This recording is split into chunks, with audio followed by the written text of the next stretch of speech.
Siyempre, plano kong mag-ipon. Ngayon, naipon na yung plano ko.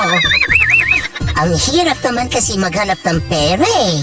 Sana dumating yung araw na pera naman ang maghanap sa akin.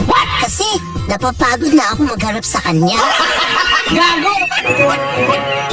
2,000 years later. Dear Pera, ikaw naman ang maghanap sa amin. Dahil sobrang pagod na kaming hanapin ka. Nagmamahal, walang pera.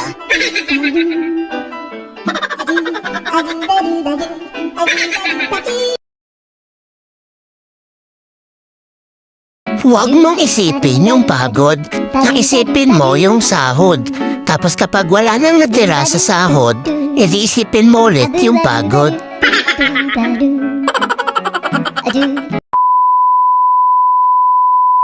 Pagod ka ba? Huwag kang magkalala. Bukas, pagod ka ulit.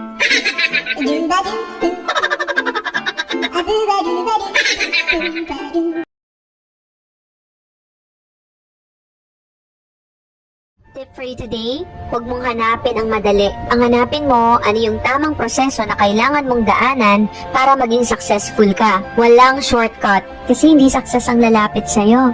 If you want it, you have to work for it.